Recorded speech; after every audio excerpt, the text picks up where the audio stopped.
ஒரு காட்டில் ஓநாயும் நரியும் குரங்கும் நல்ல ஃப்ரெண்ட்ஸாக வாழ்ந்துட்டு இருந்தாங்க. ஒரு நாள் அவங்க 3 பேரும் சேர்ந்து ஒரு திட்டம் போட்டாங்க. ஓநாயை ராஜா மாதிரியும் அவங்க 2 பேரும் சேவகர்கள் மாதிரியும் வேஷம் போட்டுக்கிட்டு நாம் அந்த ஊருக்குள்ளே போகலாம், அங்கே நம்மளுக்கு கிடைக்கிற மரியாதையை பார்க்கலாம் அப்படின்னு சொல்லி நினச்சிட்டு அதே போலயே அவங்க வேஷம் போட்டுட்டு அங்கேருந்து பக்கத்தில் இருந்த ஊருக்கு போகலான்னு போய்கிட்டு இருந்தாங்க. அவங்க போகிற வழியிலேயே ஒரு வீடு இருந்துச்சு. அங்கே ஒரு அம்மா இருந்தாங்க. அந்த அம்மாட்ட வணக்கம் சொன்னாங்க. ராஜா, வாங்க ராஜா, உங்களை மாதிரி ஒரு ஆட்களை இப்போலாம் பார்க்குறதுக்கு ரொம்ப அபூர்வமாக இருக்குது. வாங்க, நீங்கள் எங்கள் வீட்டில் உட்காந்து உணவருந்திட்டு தான் போகணும் அப்படின்னு அந்த அம்மா ரொம்ப பணிவாக கூப்பிட்டாங்க.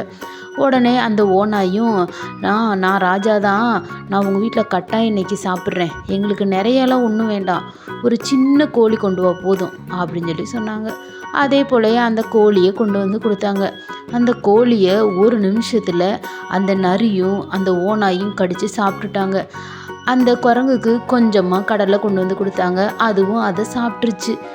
எல்லாத்தையும் சாப்பிட்டு முடிச்சுட்டு சரி போகலாம் அப்படின்னு நினச்சிட்டு இருக்கும் பொழுது அவங்களுக்கு ஆசை தாங்க முடியல. அந்த வீட்டு அம்மாட்ட, நீங்கள் தப்பாக நினைக்காட்டி எங்களுக்கு மறுபடியும் ஒரு சின்ன ஆடு கொண்டு வந்து கொடுங்களேன் அப்படின்னு கேட்டாங்க. இவங்க என்னடா ஆடு கேட்குறாங்க அப்படின்னு நினச்சிட்டு அந்த அம்மாவும், என்கிட்ட இருக்கிறது ஒரே ஒரு ஆடு தான், சரி உங்களுக்காக நான் கொண்டு வந்து தர்றேன் அப்படின்னு சொல்லி அந்த ஆட்டை அவங்கள்ட்ட கொடுத்தாங்க. அந்த ஆட்டை கொடுத்த கொஞ்ச நேரத்திலேயே அவங்க அதை ரொம்ப வேகமாக கடித்து சாப்பிட ஆரம்பிச்சிட்டாங்க. குரங்கு அதோட பங்குக்காக அது ஒரு வாழைப்பழத்தையும் வாங்கி சாப்பிட்டுக்குச்சு.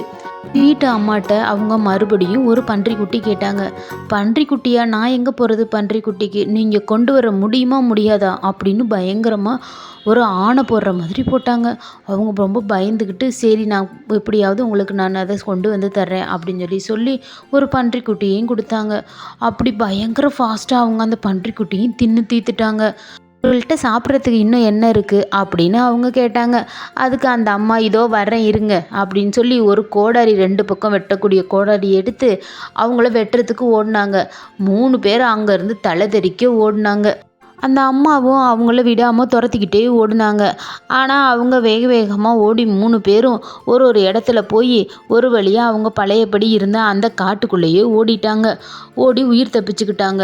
நம்மளுக்கு கிடைச்ச உணவை சாப்பிட்டு பேசாமல் வந்திருக்கணும், நம்மளுக்கு அவங்க ஹெல்ப் பண்ண தான் நினச்சாங்க, ஆனால் நாம் அதை கெடுத்துக்கிட்டோம் அப்படின்னு 3 பேரும் பேசினாங்க.